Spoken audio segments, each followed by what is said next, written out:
y pelea nuestras batallas, toda rodilla caerá a sus pies.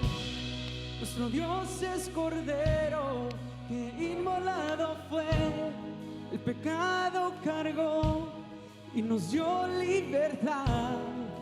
Todos se postrarán ante el Cordero, el León, toda rodilla caerá a sus pies.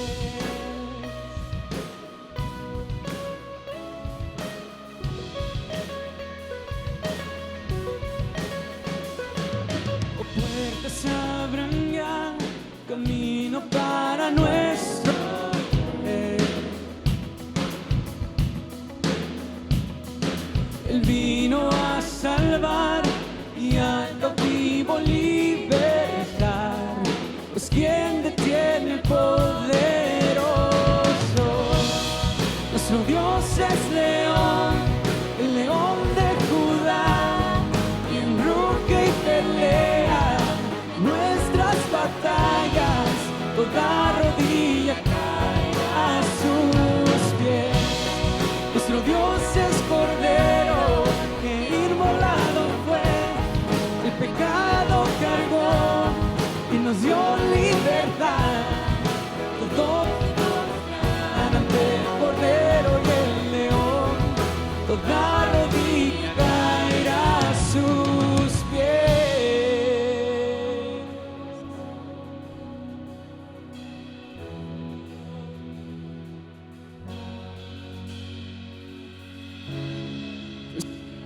En el poderoso,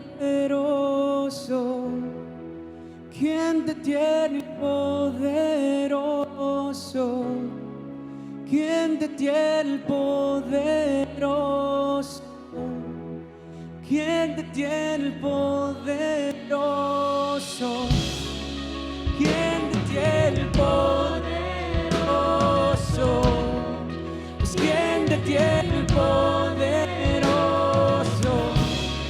pues quien detiene el poderoso, quien detiene el poderoso.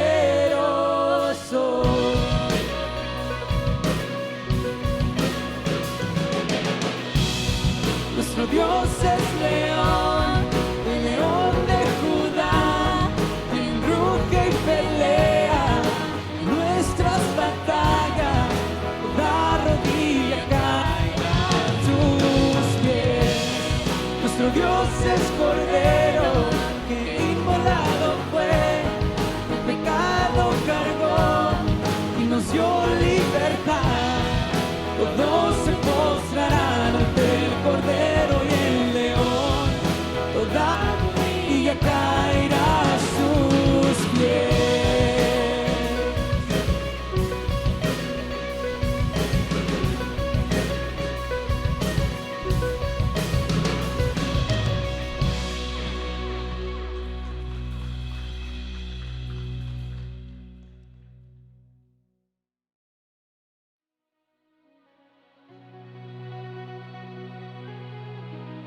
Me pregunto si recuerdas con asombro aquella vez cuando tus ojos se abrieron y la luz pudiste ver.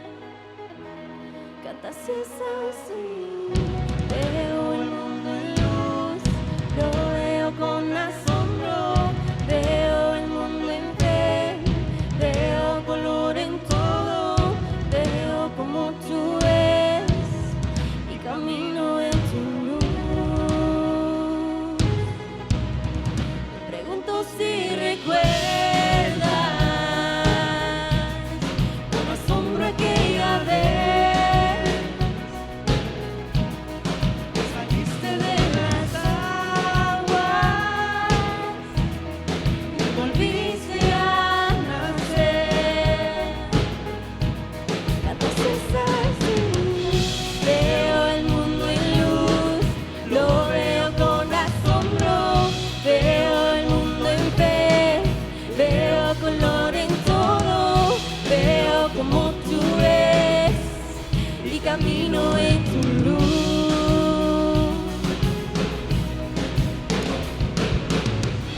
Veo con tu amor y veo con tu gracia, veo como tú eres y camino en tu luz.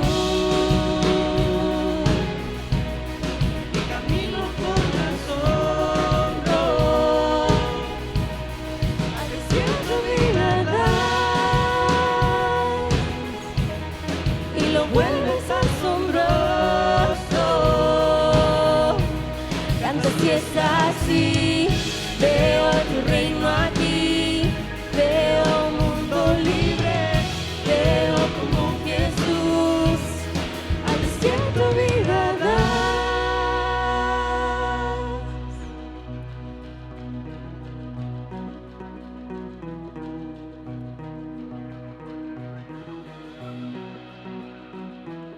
Vamos, ¿por qué no nos ayudas con tus palmas así?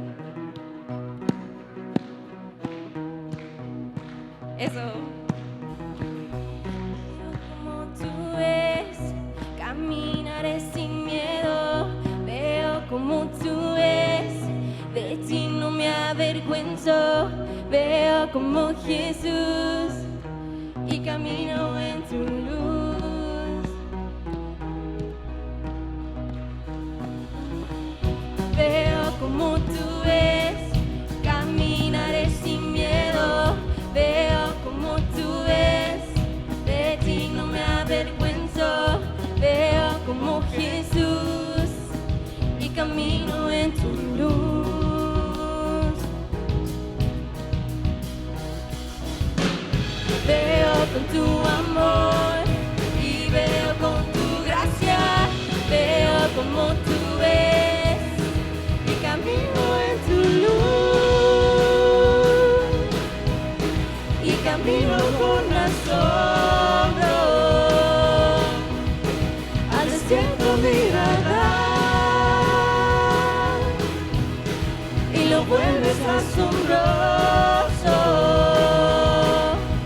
Canta si es así, veo tu reino aquí, veo un mundo libre, veo como Jesús al desierto vida das.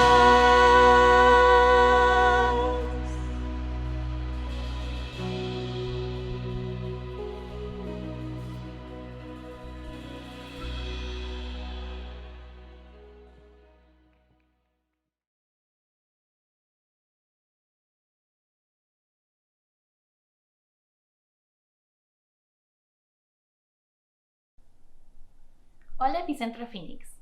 Podemos seguir dando nuestros diezmos y ofrendas a través de nuestra aplicación de SecureGive. Lo puedes hacer a través de tu teléfono o visitando nuestra página web epicentrophoenix.com. Como siempre, queremos darles las gracias por su generosidad. Y también muchas gracias por estar con nosotros el día de hoy. Recuerden, estaremos en vivo otra vez este miércoles a las 7:30 de la tarde y el próximo domingo a las 12 del mediodía. Espero que sigas con nosotros por el resto de la reunión.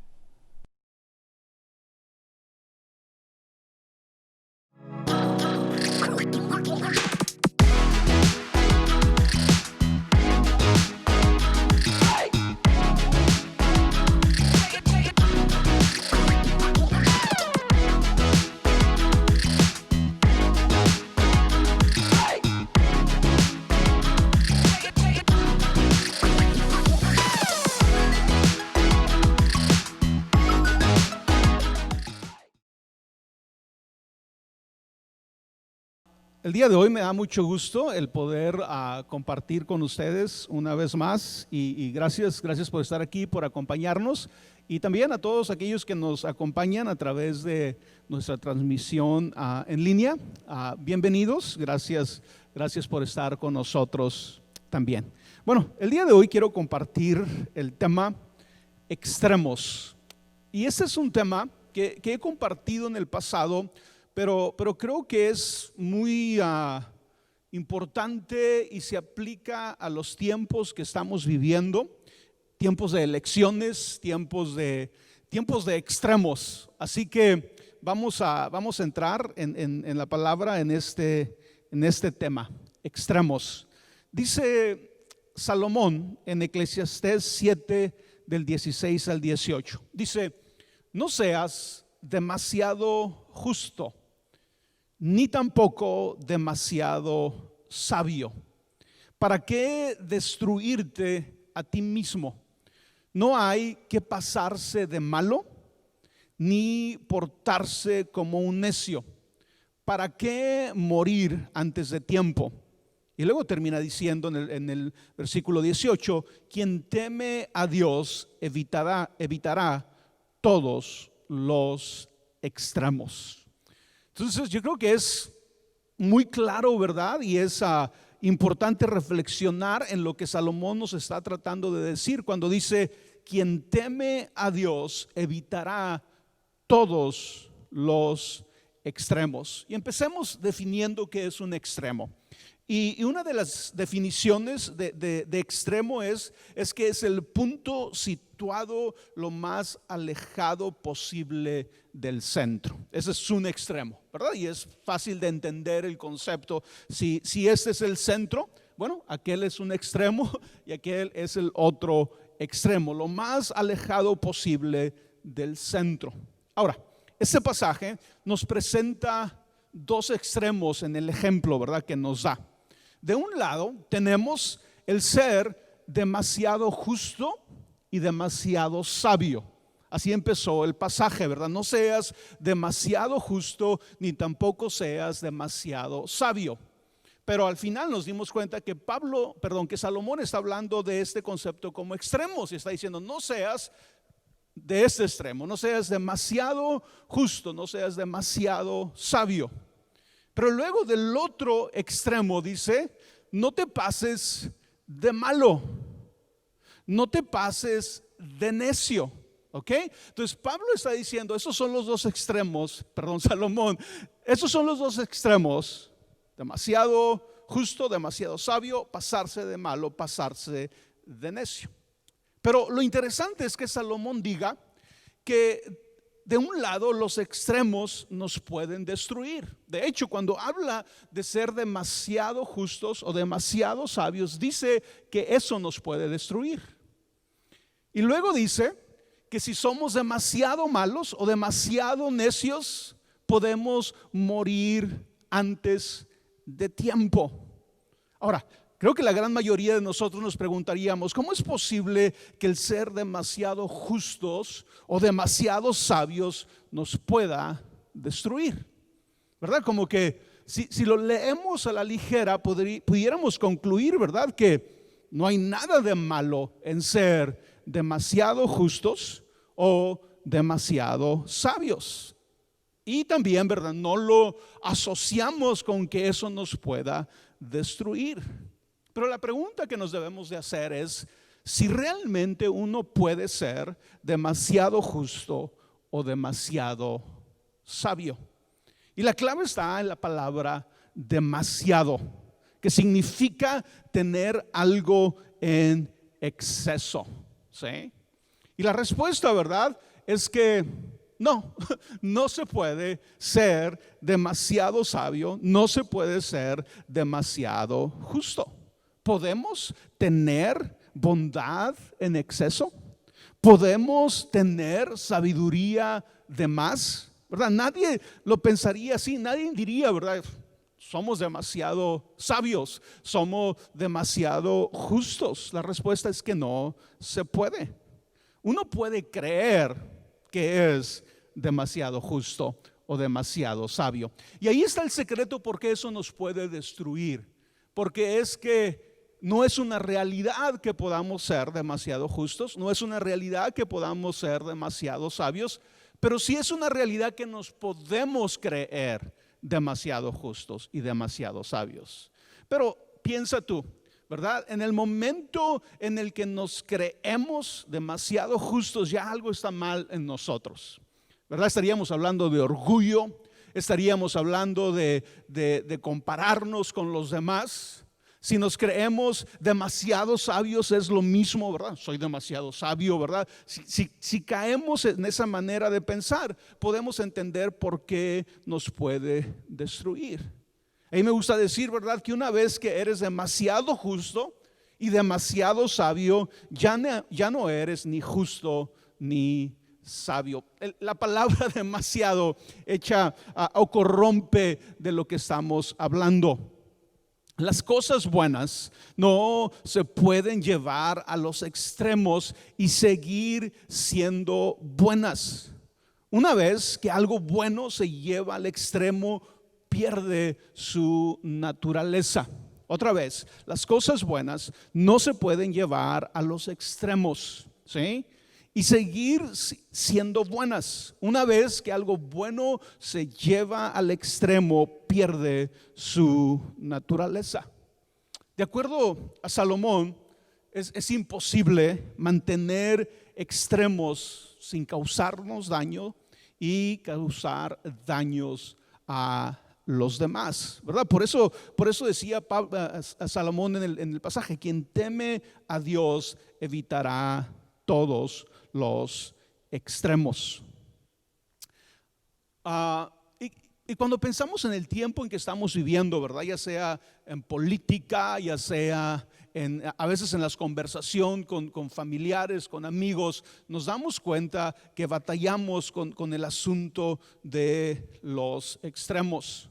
Cuando nos preguntamos, entonces, ¿cuál es la solución para los extremos? ¿Cómo corregimos nuestra tendencia a los extremos? Si Dios lo ve como algo negativo, como algo que puede destruir nuestra vida, ¿cuál es la solución para los extremos? Y creo que la mayoría de nosotros contestaríamos, es el encontrar balance. Si te vuelves una persona balanceada, quiere decir que estás bien. De hecho, ¿verdad?, hablamos de tener balance como una virtud. Usamos la frase: oh, esa es una persona muy balanceada. Oh, esa es una iglesia balanceada, ¿verdad? Como dando a entender, ¿verdad?, que no caen en los extremos, sino que se mantienen en balance. Pero veamos lo que significa balancear. Balancear significa igualar o poner en equilibrio contra pesar. En el ejemplo que da Salomón, el balance se alcanzaría siendo un poco de ambos extremos. Por ejemplo, donde dice Salomón: no seas demasiado justo, no seas demasiado sabio, ¿verdad? Y del otro lado, no seas demasiado malo, no seas demasiado necio. Si lo vemos en el concepto simplemente como balance, la manera en que balancearíamos esos dos extremos es a veces siendo un poco sabios y a veces siendo un poco malos, ¿sí? A veces siendo un poco justos, a veces siendo un poco necios. Y eso sería el balancear las cosas, ¿verdad? A veces tenemos este concepto, ¿verdad? Cuando una persona se muera, va a llegar delante de Dios y va a haber esta balanza gigante donde de un lado va a estar todo lo malo que hiciste en la vida y del otro lado todo lo bueno que hiciste en la vida, y dependiendo, ¿verdad?, del lado que gane es a donde vas a pasar tu eternidad, ¿verdad? Y obviamente cuando pensamos en eso, ¿verdad?, sentimos que no tiene mucho sentido, porque la vida no se trata de balancear. La vida no se trata de ok, no quiero ser ni tan bueno ni tan malo, así que voy a encontrar un balance. A veces voy a ser bueno y a veces voy a ser malo para balancear mi vida. Entonces, el balancear no es la respuesta, ¿sí? No se trata de tener balance, ¿sí? Se trata de algo mucho más que un balance. La solución es el encontrar el centro. Recuerda, los extremos son los puntos más alejados del centro. Si el ser demasiado justo o el creerte demasiado justo, el creerte demasiado sabio es un extremo, si el pasarte de malo, si el pasarte de necio es el otro extremo, ¿cuál es el centro? Porque ambos extremos están alejando cada vez más del centro. Y para mí, en este ejemplo que da Salomón, el centro es simplemente el ser justo y sabio. ¿Sí? Ese es el centro, ser justo, no creerte demasiado justo, es ser justo y sabio. Ese es el centro. Cuando te crees demasiado justo, cuando te crees demasiado sabio, te estás alejando de ese centro que es ser justo y sabio. Cuando te pasas de malo, cuando te pasas de necio, otra vez te estás alejando de ese centro. ¿Cómo encontramos el centro nosotros, verdad? ¿Cómo encuentras el centro de los diferentes extremos que enfrentamos en la vida? Como dije, ¿verdad? De religión, de política, de opiniones familiares. ¿Cómo encontramos el centro? ¿Hay un centro en todos los extremos que vemos en la sociedad? Y para nosotros debe haber una respuesta clara, y es que sí. Jesús y su mensaje son el centro. Deberían de ser el centro de nuestra vida. Debería de ser el centro de donde juzgamos todos los extremos. Jesús no es tan solo la solución para los extremos, sino que Él es el centro de todo. Si tú y yo vamos a creer lo que la Biblia nos dice, vamos a creer que Jesús es el centro de todo, que todo gira alrededor de Él, que todo subsiste por Él. En todas las áreas de nuestra vida en las cuales somos tentados a irnos a los extremos, hay un centro que encontramos en Jesús. Otra vez, en todas las áreas en las que tú y yo somos tentados a irnos a los extremos, hay un centro que encontramos en Jesús. Piénsalo de manera política. Cuando tú eres tentado, ¿verdad?, a irte a un extremo político, ya sea demócrata, ya sea republicano. Cuando te sientes tentado, ¿verdad?, a irte a un extremo religioso. Cada vez que seamos tentados en esos extremos, tú y yo tenemos que recordar que el centro se encuentra en Jesús. Hay extremos espirituales que tienen el poder de destruir nuestras vidas, como todos los extremos. Así que hoy quiero hablar de algunos ejemplos de esos extremos y del centro que los corrige. ¿Ok? Otra vez, porque los extremos se corrigen con el centro. Pensemos en el primer ejemplo. Pensemos en el ejemplo de el extremo de la esclavitud por un lado y el extremo del libertinaje al otro lado. Estos dos conceptos, ¿verdad?, son ejemplos de extremos. Pensemos, por ejemplo, en la esclavitud. Tú y yo tal vez nos relacionemos con ciertas ideas acerca de la esclavitud que los seres humanos experimentan. Por ejemplo, la esclavitud de la religión, ¿verdad? Es un concepto que tal vez entiendas si estás relacionado. Existe la esclavitud desde el punto de vista de la religión. Este fue uno de los extremos que Jesús identificó, ¿verdad?, cuando estuvo aquí en la tierra. Él encontró a muchas personas esclavas de una falsa religión. Cuando pensamos, ¿verdad?, en la religión como un conjunto de creencias que tenemos acerca de Dios, pero cuando esas creencias son erróneas, nos convertimos en esclavos de reglas, de exigencias, de todo tipo de manipulaciones. Cuando caemos en la religiosidad, en el legalismo, nos podemos volver esclavos de la religión. Cuando estamos tratando de salvarnos a nosotros mismos a través de nuestras obras, caemos esclavos de la religión. Entonces, ese sería un extremo espiritual, el caer en la esclavitud. También estamos relacionados con el concepto de ser esclavos del pecado. ¿Sí? Ese es el otro extremo que Jesús identificó. Es vivir esclavizados por el pecado. Es un extremo, ¿verdad?, porque está lejos del centro, del propósito por el cual tú y yo fuimos creados. Entonces tenemos de este lado un posible extremo: ser esclavos de la religión o ser esclavos del pecado, ¿verdad?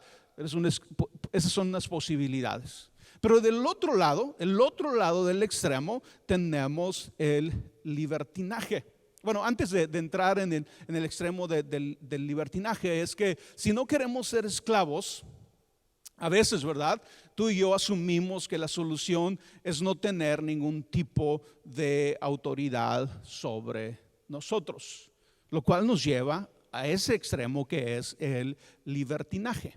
¿Y qué es el libertinaje comparado o diferenciado de la esclavitud? Bueno, el libertinaje es la idea de que tú eres soberano, de que tú y yo somos soberanos, de que tu vida es tu vida y no tienes que rendirle cuenta a nadie. Para muchos el libertinaje, ¿verdad?, lo tomamos como una licencia para hacer lo que queramos, una licencia para pecar. Ahora, lo cual es una contradicción, ¿verdad? Porque es claro que el que se deja dominar por el pecado se hace esclavo del pecado. Entonces, en cierto sentido, ¿verdad?, el libertinaje te puede llevar a la esclavitud también.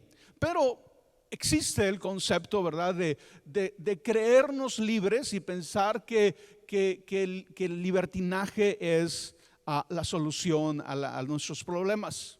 Pero cuando pensamos ya sea en la esclavitud y en el libertinaje, nos preguntamos, ¿cuál es el centro de estos dos extremos? ¿Cómo vivimos la solución a esos dos extremos si no es el balance? Si no se trata de que a veces actúe como esclavo y a veces actúe como en libertinaje. Ese no es, ¿verdad? No queremos encontrar un balance, queremos encontrar el centro. Y obviamente el centro es la libertad. Ese es el verdadero centro.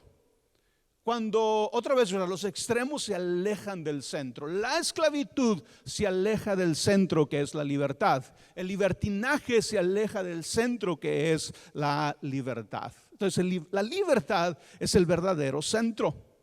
Y la libertad, ¿verdad?, cuando pensamos en esto, es que cualquier desviación de este centro se convierte ya sea en esclavitud o libertinaje. Pero cuando tú y yo somos libres realmente, somos libres para entregarnos a las causas y a las personas correctas. Jesús es el ejemplo de la persona más libre que jamás haya existido. ¿Sí? Era libre, pero estaba bajo autoridad.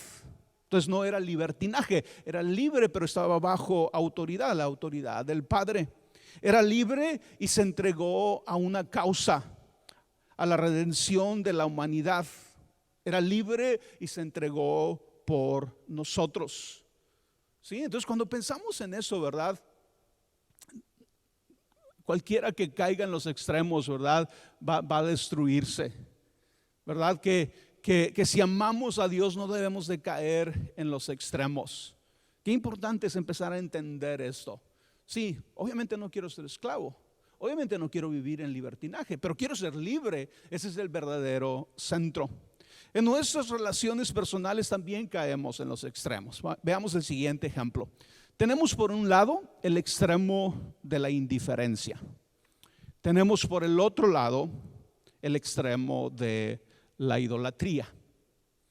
La indiferencia es uno de los extremos en nuestra relación con otros seres humanos.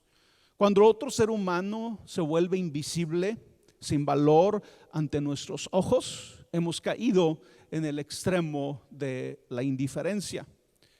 Y la indiferencia, dice un escritor, que es peor que la vanidad y el menosprecio. Porque tanto en la vanidad como en el menosprecio, la otra persona todavía existe, pero en la indiferencia ya no. En la indiferencia ya las personas ya ni siquiera te importan, ¿verdad? No cuentan. Cuando eres indiferente, no te importa lo que piensa la otra persona de ti, no te importa lo que la otra persona siente, no existe para ti. Entonces podemos ver, ¿verdad?, cómo la indiferencia es un extremo que puede destruirnos. Pero del otro lado, del otro extremo, tenemos la idolatría. Y la idolatría es el extremo al otro lado de la ecuación en nuestra relación con otros seres humanos. Es cuando otro ser humano se vuelve el centro de nuestra vida. Ante nuestros ojos no es una persona, sino casi es un Dios, ¿verdad? Sentimos que sin esa persona no podemos vivir. Nos volvemos esclavos de lo que los otros piensan de nosotros. Se usan frases, ¿verdad? Es que sin él o sin ella mi vida pierde todo sentido. Sin él o sin ella yo no puedo vivir. Y obviamente entiendo que a veces los enamorados usan ese vocabulario, pero estamos hablando cuando realmente es un problema. Entonces tenemos estos dos extremos. De un lado tenemos la indiferencia, del otro lado tenemos la idolatría. Y otra vez, la solución no es un balance, la solución es el centro, ¿sí? Y el centro, en este caso, es el amor, es el amar como Dios ama a las personas. El amor nos enseña a dar a cada persona el valor y el lugar que Dios les ha dado en nuestras vidas. Cada persona es visible delante de nuestros ojos, pero cada persona sigue siendo una persona aparte de nosotros y sigue siendo una persona, no un Dios, ¿verdad? Y el amor que le corresponde solo a Dios es resguardado diligentemente. No dejamos que otras personas ocupen el lugar que le corresponde a Dios. Pero otra vez las personas se vuelven visibles a través, lo contrario a la indiferencia, ¿verdad? Las personas se vuelven visibles. Por último, otro ejemplo de extremos. De un lado tenemos el extremo de nuestra justicia.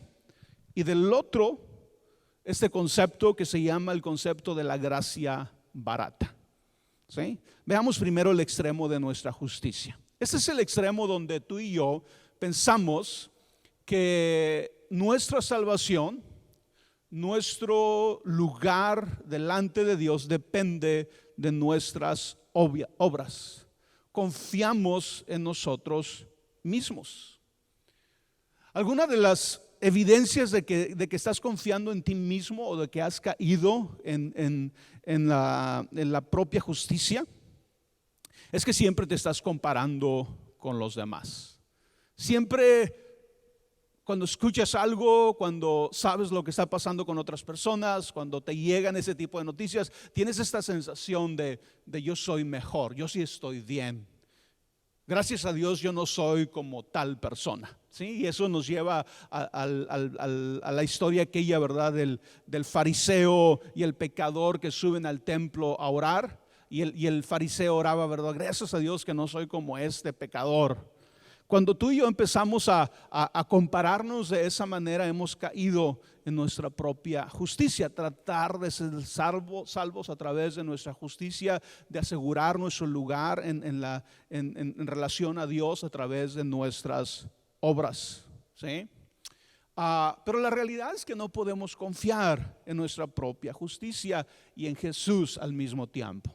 O confiamos en lo que Jesús hizo por nosotros o confiamos en lo que nosotros hacemos. Entonces, en un extremo espiritual está el confiar en nuestra propia justicia. Que de hecho eso se trata, ¿verdad? El Antiguo Testamento nos enseña de la imposibilidad que existe de confiar en nuestra propia justicia. El propósito de la ley, nos dijo Pablo, ¿verdad? Que era precisamente demostrarnos que no podemos cumplir la ley.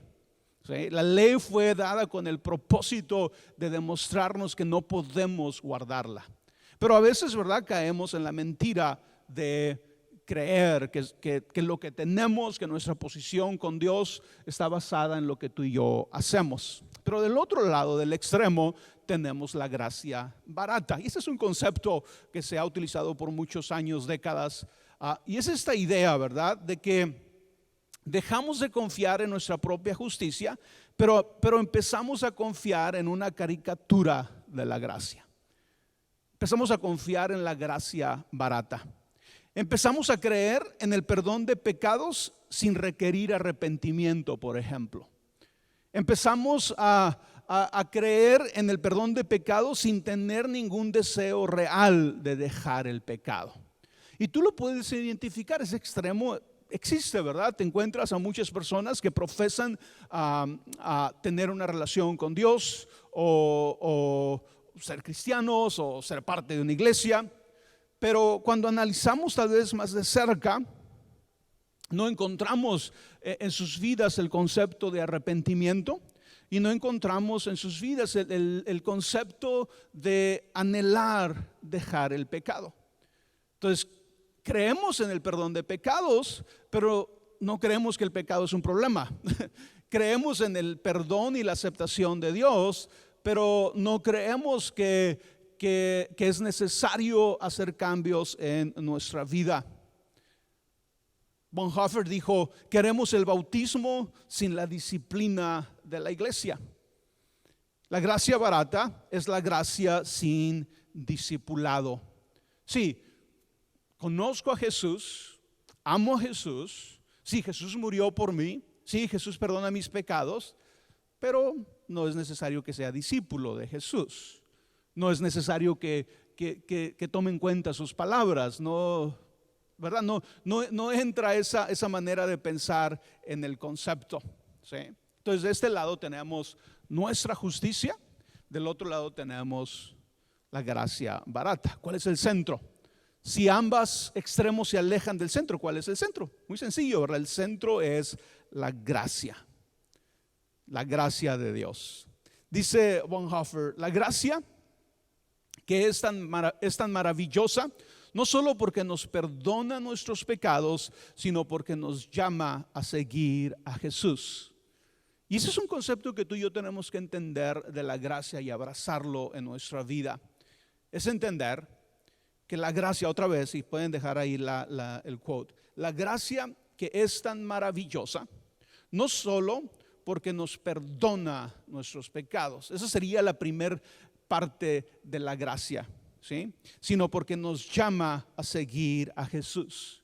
En otras palabras, la gracia es esta grandiosa posibilidad que tenemos en Jesús de que nos encontramos con Él y nos perdona nuestros pecados, pero al mismo tiempo nos invita a seguirlo, ¿sí? Y cuando tú y yo desasociamos este concepto de la gracia es cuando nos empezamos a equivocar. Tú y yo tenemos que entender que es gracia el que Jesús nos invite a ser sus discípulos. Es gracia el que Jesús nos invite a obedecerlo. Es gracia el que Jesús nos invite a caminar con Él. Pero a veces tú y yo queremos solamente, sí, perdóname mis pecados, pero no me llames a ser discípulo, ¿sí? Pero la gracia, si Jesús no nos invitara a ser sus discípulos, no estaría ahí el concepto de la gracia como lo encontramos en la Biblia, como los encontramos en los evangelios. La gracia incluye, ¿verdad?, el perdonarte tus pecados, pero el invitarte a ser un discípulo de Jesús. La gracia es costosa. En la Biblia, ¿verdad?, Jesús dio algunos ejemplos. La gracia es el tesoro escondido en el campo. Por él, un hombre con mucho gusto va y vende todo lo que tiene. Esa es una forma de Jesús decirnos: así es la gracia. Cuando tú tienes un verdadero encuentro con la gracia, y no solamente estás buscando una experiencia emocional que te libre de tus sentimientos de culpabilidad a causa de tu pecado, cuando realmente encuentras la gracia, ¿sí?, gustosamente vendes todo lo que tienes, ¿verdad? Y este es un símbolo nada más, es una figura para obtener ese tesoro, para quedarte con ese tesoro. Es la perla de gran precio que para comprar el comerciante vende todos sus bienes. Es el llamado de Jesucristo ante el cual el discípulo deja sus redes y lo sigue. La gracia es el poder para la obediencia y la disciplina.